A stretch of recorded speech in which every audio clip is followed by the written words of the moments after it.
Candela, bienvenida a la Videofactoría. En primer lugar, muchas gracias por venir. Estudiaste periodismo en la Carlos III y actualmente colaboras con Público.es, entre otros proyectos que tienes. Muchas gracias a vosotras y a vosotros y a vosotros por invitarme. Estoy muy contenta de estar aquí y efectivamente ahora estoy trabajando en Público y bueno, si me surgen otros proyectos por fuera también los hago, pero mi labor principal y diaria es en Público. Nos interesa mucho el trabajo que tienes con los smartphones. ¿Cómo surgió esta posibilidad? Pues dentro del periódico la verdad es que mirando también a otros medios y cómo funcionaban, hay una especie de microrevolución de intentar utilizar cada vez más los móviles para facilitar el trabajo de las periodistas y los periodistas, pero también como posibilidad de adaptarse a los formatos que hay nuevos, por ejemplo, grabar en vertical, aunque yo no soy nada fan. Entonces, pues en el periódico se vio que había una posibilidad de que los periodistas con su propio móvil también aportasen contenidos audiovisuales al medio, siendo el periódico escrito normalmente, nos daba ese abanico para hacerlo un poco más multimedia.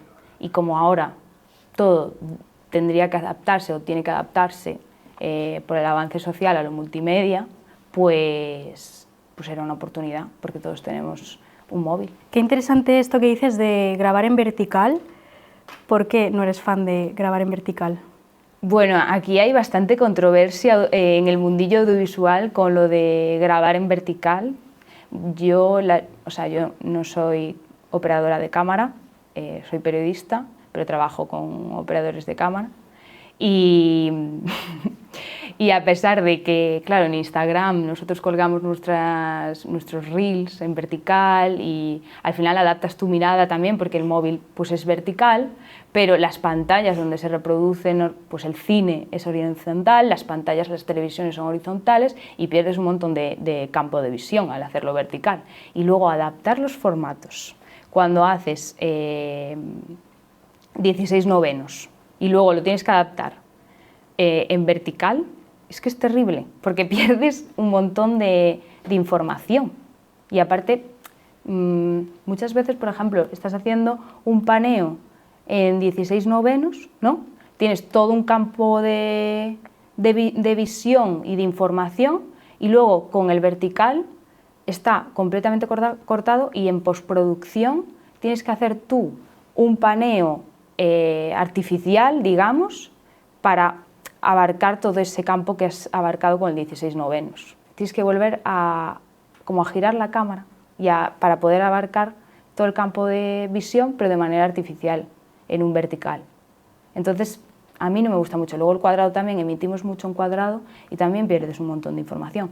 Ahora también tienes que adaptar tu mirada a un montón de formatos. ¿Nos podrías hablar un poco de tus trabajos enfocados, hechos con el smartphone? Pues a ver, dentro de Público, lo que es el día a día, por ejemplo, si tenemos una cobertura de una manifestación, ya no solo pensamos en que haya una redactora que vaya a hacerlo en escrito, sino que va a haber siempre un equipo audiovisual que va a emitir en streaming la manifestación con un móvil. Y al final normalmente vamos dos. En los peores casos, si hay como una sobrecarga informativa y es imposible que nos pongamos de acuerdo el operador de cámara y yo u otro redactor, va uno, que es muy importante. Cuando hablamos de Mojo, es que el Mojo no quita que necesites un equipo de personas para llevarlo a cabo. Puedes hacerlo solo, pero si tienes un equipo es muchísimo mejor trabajar en todo. Entonces, yo sí que creo que no tiene que ser una herramienta para precarizar el periodismo, sino una herramienta para agilizar el trabajo, igual que la inteligencia artificial, etc. Entonces, pues en el día a día, de repente surge una manifestación en la Puerta del Sol. Nosotros trabajamos en Gran Vía, bajamos con una mochila rápidamente, montamos un equipo, que montar un equipo móvil es súper rápido y ya nos ponemos a emitir. Y luego, como emitimos en las redes sociales, pues al final el móvil está plenamente adaptado para emitir en redes sociales. Yo creo que esto también se irá popularizando en las televisiones poco a poco, porque con los móviles que hay ahora es que puedes emitir las televisiones en HD y el móvil te emite en 1080 también, o sea que puedes emitir perfectamente. Y aparte que luego la gente emite cosas en la televisión en vertical, mal grabadas, caídas, o sea, con un móvil se puede obtener una calidad buena. Y has hablado de tu equipo, pero no sé si eres tú muchas veces la que graba y acaba editando esos proyectos con el móvil. No sé qué desventajas, ventajas ves frente a hacerlo con pues una cámara, el sonido. Yo edito yo los contenidos que hacemos. De pros tiene que ver con esa agilidad de la cobertura y con que siempre puedes tener un móvil. Entonces, bueno, yo voy con el móvil todo el rato. Y siendo periodista, es que al final, si puedes sacarte una foto o un vídeo de lo que estás viendo, ¿por qué hacerlo solo en escrito, no? Entonces, los pros tienen que ver con aportar más información a los contenidos. Los contras, a la hora de editar, por ejemplo, pues la capacidad de cambiar el color, el sonido, pues bueno, es que depende del micro que tengas, porque al final puedes grabar con una grabadora y montar el sonido después por encima de la imagen. O sea, puedes grabas con el móvil un sonido y grabas con una grabadora más pro cerca de la persona y luego sustituyes ese audio. Entonces, pues depende un poco. Si solo grabas con el móvil, pues tiene esas limitaciones que al final la calidad puede ser buena, pero no va a ser la de una cámara o la de una grabadora y tal. Entonces, pues bueno, hay limitaciones, pero se pueden hacer buenos contenidos. No sé si sientes si la actitud de la persona a la que estás entrevistando cambia de alguna manera si es con un smartphone a si es con una cámara más grande de periodismo, televisión. Bueno, yo tengo que admitir que al principio yo venía de la televisión y claro, íbamos con unos armatostes, tampoco soy muy joven, pero da igual, los armatostes siguen ahí y no se actualizan. Entonces luego pasé a hacerlo como smartphones y claro, por ejemplo, he venido aquí a hacer entrevistas a la facultad y sentía como que, no estábamos siendo tan profesionales, pero luego decía yo, pero si estoy sacando un vídeo chulísimo con el móvil, ¿no? Entonces es también cambiar un poco la mentalidad propia y la del entrevistado o entrevistada. Y creo que eso cada vez se está haciendo más, porque cada vez están más los móviles asentados en los medios, entonces no es un cambio paulatino. ¿Nos puedes contar un poquito el equipo que utilizas, estabilizadores, el móvil que utilizas? Vale, he traído un equipo básico, ¿vale? Que sería el equipo que llevamos normalmente a una cobertura en directo. Entonces nosotros utilizamos un iPhone 11, pero puedes utilizar cualquier móvil, o sea, nosotros llevamos el iPhone 11 porque decidimos al final que nos gustaba este, pero bueno, es que ahora hay teléfonos mucho mejores de marcas muy diversas. Y yo, para grabar en directo, emitimos directamente con la cámara del iPhone. Pero, por ejemplo, para hacerme un reportaje, tengo una aplicación en donde puedo cambiar las temperaturas de color, ver dónde igual está quemado para corregirlo, hacer un zoom porque cuando haces un zoom con el móvil y estás emitiendo directamente, a veces tienes que hacerlo así con los dedos y como que hace un poco, no es tan orgánico, y este funciona casi como una cámara, le das como suavemente es que no se ve muy bien, pero le das suavemente y como que el zoom es más orgánico como en una cámara normal. Pero para emitir en directo no la puedo utilizar, entonces emito directamente con la cámara del móvil como si estuviera grabando un vídeo casero y normal. Luego utilizamos un micro con cable y adaptador, en este caso al iPhone, y lo utilizamos así porque pensamos que las manifestaciones podía dar lugar, con el tema del Bluetooth o no sé, podría dar lugar a problemas con el audio. Y es verdad que el audio para nosotras sí que es lo más complicado, porque en la manifestación, por ejemplo, aquí tenemos 3 modos en este micro y a veces se pica el audio o como estás ahí en en un momento de tensión también, a veces tenemos problemas con el audio. Pero bueno, es hacer prueba-error e ir modificando la manera en la que trabajamos. O sea, ahora trabajamos así, igual dentro de 2 días pues nos compramos un Rode como el que tenéis vosotros y funcionamos genial. De momento, así vamos. Luego, llevo un estabilizador básico y lo solemos hacer con este porque si lo hacemos con el manual como que perdemos movimiento en la cámara. O sea, con este puedes hacer paneos más bonitos, subir y bajar de manera más bonita y es muy cómodo como para sujetarlo. Entonces vamos con este. Es verdad que cuando estás 2 horas en directo dices tú, madre mía, pero bueno, eso es lo que pasa cuando eres cámara también, que al final haces un brazo increíble. Y luego tenemos este para emergencias, que es el que conectamos normal en un trípode, pero si hay si por ejemplo este no funciona porque a veces da un poco de error, llevamos el manual y estamos así, que también te cansas bastante. Pero este es el que ponemos en un trípode normal, que el trípode no me lo he traído porque ya era un poco rollo. Y luego tenemos micro de corbata, que también lo ponemos con adaptador al móvil. Y nosotros funcionamos con cables de momento, pero tengo ganas de probar los micros que van por Bluetooth, la verdad. Pero de momento vamos bien así. ¿Y en público qué uso se le da a estos equipos? ¿Hay muchos equipos de Mojo? A ver, tenemos 2 mochilas, que son las que utilizamos los redactores para salir a la calle, y luego tenemos 3 móviles que utilizamos para grabaciones más tipo entrevista, por si necesitamos cámaras secundarias a las cámaras que tenemos. Entonces, pues para tener algún plano distinto utilizamos los móviles, pero digamos que es un equipo secundario, porque nosotros tenemos otra cámara, que es la principal, y trabajamos con esa cuando queremos hacer así entrevistas como más cuidadas, digamos. ¿Y ha habido algún impedimento que hayas tenido por decir que tu equipo es un smartphone a una cámara?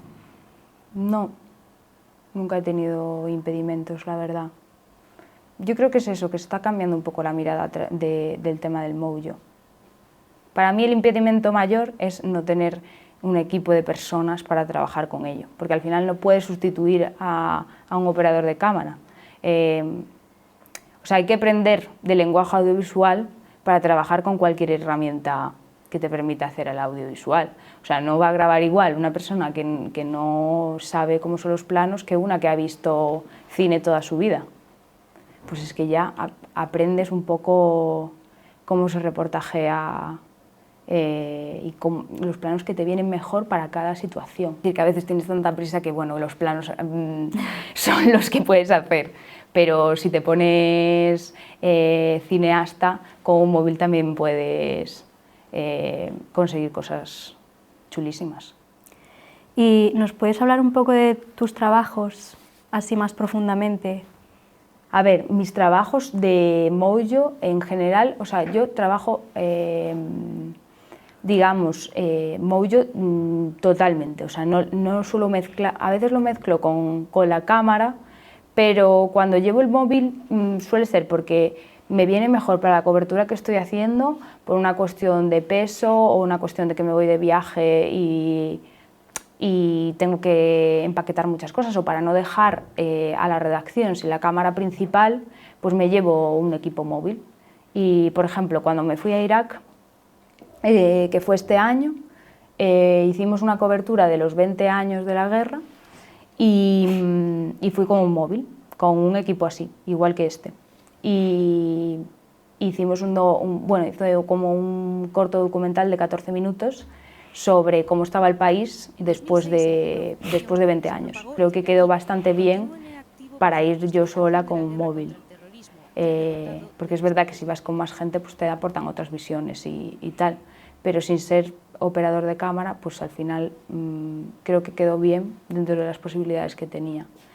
Y luego luego, ¿qué más? El reportaje de Polonia, por ejemplo, que fue un poco también apuesta de una cobertura de crónica diaria, pero con móvil.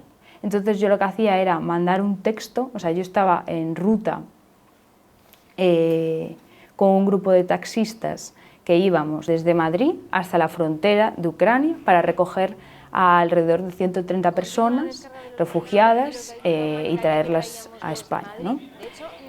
Y entonces, bueno, por el camino pasaron muchísimas cosas, entonces había una crónica diaria que yo tenía que hacer, que mandaba escrita, o sea, un poco escrito, pero luego casi todo era yo con un móvil grabándome a mí misma muchas veces y grabando la situación y haciendo una locución por arriba. Y claro, íbamos en marcha, entonces yo iba en una furgoneta y montaba muchas veces como en las rodillas, claro, luego todas estas cosas del periodismo activo las iréis viendo, porque tu cuerpo está en situaciones en las que, pues eso, estás en marcha en un coche y tienes que montarte un vídeo para enviar a última hora, porque claro, tienes que enviarlo al cierre, porque lo tiene que ver la gente, porque el periódico se hace todos los días. Entonces, pues bueno, a veces te encuentras en esa situación y eso también motiva que mengua un poco la calidad, pero tienes esa cosa del día a día, ¿no? Entonces apostamos por esa cobertura diaria y irán como capítulos. Entonces me hice el viaje como por capítulos, no sé si fueron 6 o 7 capítulos. Y ahí es cuando me dieron esta mención especial de los premios Moyo, y porque yo creo que también era como innovador, ¿no? Hacerlo por capítulos y que fuera en vídeo móvil. Y eso es que lo puedes hacer, lo puedes subir a TikTok también. O sea, puedes hacerte por capítulos una cobertura en TikTok, por ejemplo.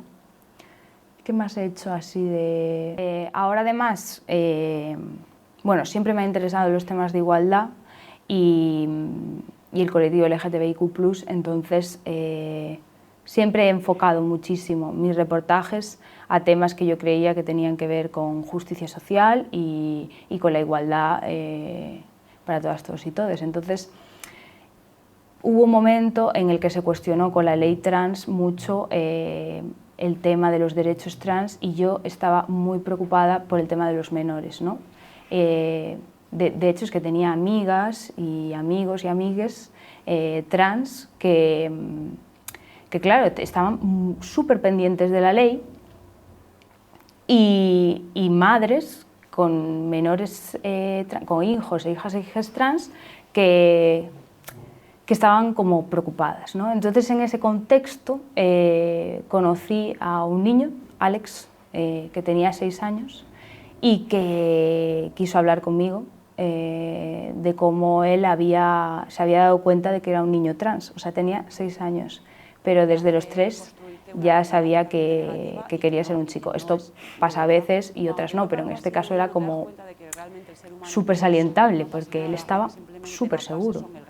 Y ese día, cuando fuimos a grabar, es verdad que también llevamos el móvil por conseguir otros planos y por sacar luego fotos, porque la cámara que llevábamos en aquel momento era solo de vídeo. Ahora ya hemos adaptado a una reflex de vídeo y foto, pero en aquel momento solo teníamos cámara de vídeo, una Sony antigua. Entonces lo hicimos con vídeo y le sacamos las fotos con el móvil. Pero creo que a la hora de acercarse a menores, ya no solo en el tema trans, sino los menores en general, los niños, niñas y niños son súper difíciles de entrevistar, porque no te responden con una frase estructurada larga, te responden con monosílabos. Entonces tienes que hacer todo como si fuera un juego, hablar mucho con ellas y con ellos y con ellas antes. Es todo como un proceso y al final es una entrevista como jugar. Entonces pues les vas preguntando, ¿no? Y en el medio de la entrevista, o sea, hicimos una entrevista como sentados, pero luego nos fuimos a jugar con dinosaurios y en el medio también utilizaba sus esos audios, ¿no? Y mientras jugábamos con dinosaurios, a lo mejor hablábamos de crecer y de cómo Alex se había dado cuenta, o su hermana se habían dado cuenta de que Alex quería ser un chico, vestirse como un chico y llevar, bueno, pues todos esos elementos asociados a la identidad masculina. Entonces se cortó el pelo y él me contaba, bueno, pues yo quería cortarme el pelo porque la verdad no me gustaba largo. Yo quería ser un chico con el pelo corto y tener este peinado y no sé qué. Entonces eso como que necesité horas para... Pero él lo hizo muy fácil también, porque estaba súper empoderado a hablar y tenía un contexto familiar muy abierto, que también se habían educado mucho, sobre todo su madre, Blanca, había hecho todo un proceso. O sea, todos los libros que tenía Blanca, de cabecera, todos hablaban de infancias trans. Era muy bonito porque ella como que le cogió un poco sin saber nada y solo se puso a leer, a hablar, a ir a asociaciones. Entonces era muy bonito como ver a una madre tan implicada para que su niño estuviera bien. Y nada, eso fue muy especial, la verdad. Y cambió, creo, bastante la manera de ver el asunto de las infancias trans, tanto en el contexto de la redacción como luego la audiencia que teníamos. Bueno, yo es que soy muy emocional, entonces cada tema que hago me atraviesa completamente, sobre todo porque al final elijo temas difíciles socialmente y que yo considero que son los que me apetece tratar. Luego también hago mucho tema de actualidad y tal, pero como tengo una implicación social y política, pues al final elijo los temas que a mí me gustan y me gusta visibilizar con mis propios enfoques y como soy muy sensible, a veces también me voy a casa un poco tocada. Y con ganas de hacerlo bien, sobre todo, porque me preocupan las personas a las que entrevisto, entonces muchas veces me voy a dormir pensando en cómo voy a construir un relato de la manera más fidedigna y sensible posible. Sobre todo, creo que es eso, o sea, si no tienes capacidad de empatizar con quien estás hablando, pero a la vez de mostrar un poco un equilibrio, pues es que es muy difícil que yo creo que consigas hacer buen periodismo. O sea, para los temas que yo hago, si no tienes esa capacidad empática, te va a salir una cosa fría y que no va a llegar a la gente. Además, a la gente justamente le llegan esos temas porque son temas en los que puede llegar a entender, a través del periodista, con esa capacidad empática, llegar a entender a la otra persona a la que estás entrevistando. Y en temas, por ejemplo, de violencia machista, que es muy difícil de hacer y muy doloroso, tienes que tener como una integridad y revisarte mucho a la hora de contar lo que estás diciendo y revisar muchas guías de cómo contar las cosas. Y luego de hablar con las asociaciones y con las personas expertas. Antes de ponerme con un tema, yo suelo llamar a alguien que crea que sabe bien de ese tema.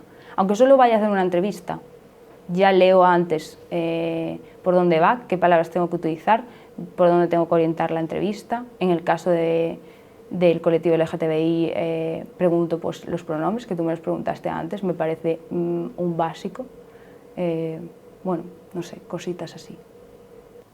Seguimos en Videofactoría con Candela Barro. Hace varios años que ya terminaste la carrera en la Universidad Carlos III. ¿Cómo fueron tus primeros pasos? ¿Cómo empezaste a trabajar en los medios? Pues hice mis primeras prácticas en informativos, porque tenían convenio también con la universidad. Entonces, en cuarto de la carrera hice prácticas en el informativo de Telecinco y ahí sí que no utilizaba los móviles para nada. Y así empecé y luego, a partir de lo de Telecinco, una compañera, un contacto, me dijo que estaban buscando a gente en público, me hicieron una entrevista y como mi perfil se adaptaba bastante bien al puesto que querían, empecé en público y ya trabajé ahí. Bueno, antes había trabajado en medios locales y haciendo cositas por mi cuenta, pero me metí ahí de lleno en la redacción. y ya llevo 5 años en el periódico, sí. ¿Y qué te aportó la universidad para tu carrera profesional? ¿Echas algo de menos durante este periodo? Yo creo que me hubiera gustado que buscaran ese clic de lo que a mí más me interesaba. Es decir, que de alguna manera hubiera como una especie de espacio de pensar de qué temas te gustan a ti, porque vas a tener que saber mucho de esos temas para cubrirlos. Y esa especialización a mí me faltó, porque era todo mucho contenido genérico. Luego, a la hora de las herramientas, del tema técnico, de aprender a utilizar las herramientas técnicas, claro, yo hice periodismo solo en una comunicación audiovisual y luego aprendí todo el audiovisual por mi cuenta, con algún curso que me daban en el periódico, pero mucho por mi cuenta, con tutoriales de YouTube y porque me gustaba. Y yo creo que eso al final tampoco la universidad puede abarcar todo lo que te interesa y todo lo que tienes que aprender luego para el trabajo. Entonces estás totalmente en constante aprendizaje. Pero eso es bueno, yo creo, porque al final cada vez sale algo nuevo. Entonces ahora estamos viendo cómo va a ir la inteligencia artificial con nuestros textos, cómo lo podemos aplicar luego también al audiovisual. Y siguiendo con el mundo laboral, ¿piensas que ahora los estudiantes deben de salir de la universidad sabiendo y teniendo nociones de vídeo, radio, podcast? Yo creo que está bien que toques todos los palos para saber cuál te gusta más. Tampoco creo que tengas que tener una expertise técnica, o sea, no creo que dé tiempo a aprender una técnica totalmente en 4 años de carrera, eso ya lo aprendes luego en el mundo laboral, pero que te puedan enseñar un poco cómo funciona cada cosa y que luego tú digas, jolín, pues me interesa la radio porque me gusta este formato y poder hacerlo por ahí, pero al final el periodismo yo creo que se puede hacer en cualquier formato. Si te gusta el periodismo, al final el formato, adaptas el contenido al formato. El formato para mí no tiene que ser como la barrera que te impida contar una historia. Al contrario, o sea, más formatos, más capacidades de contar. Entonces, no es que puedas ser experta en cada uno, pero te puedes ayudar de otras personas para intentar contar tus historias, porque hay historias que no puedes contar igual en escrito que en vídeo, o en audio que en vídeo, o al revés, gente que no te quiere hablar para un vídeo. ¿Y qué haces? ¿No cuentas su historia? Y en relación con el trabajo tuyo, te dieron hace poco un premio, ¿cómo te sentiste? ¿Pensabas al hacer tu reportaje que te iban a dar un premio? Bueno, yo lo presenté a los premios y bueno, estuvo bien. Tampoco es lo que me motiva a seguir. Los premios están bien, yo creo que para luego darle un poco de notoriedad al trabajo que has hecho, porque pues, se mueve más, se vuelve a rescatar, porque a veces hay tanta viralidad en los contenidos y tantos contenidos que tú echas muchísimas horas para sacar un trabajo y ya se ha perdido. Entonces esos premios es como que te los rescatan, más que, o sea, a mí lo que me interesaba es que la gente viera el reportaje, no si me iban a dar un premio o no. Y para terminar, ¿qué recomendarías o qué consejo darías a los estudiantes que quieren ser periodistas o comunicadores? Sobre todo, a día de hoy y lamentablemente, que tengan muy claro que la precarización del periodismo no es una excusa para cuidarse a una misma, es decir, que hay que batallar mucho para que tus contenidos salgan bien, poder ser una profesional y acometer todo lo que pide y exige el mercado laboral a día de hoy. Entonces, conocer tus derechos laborales, sindicarse, todo eso son herramientas clave para poder ejercer un periodismo que cada vez está más precarizado.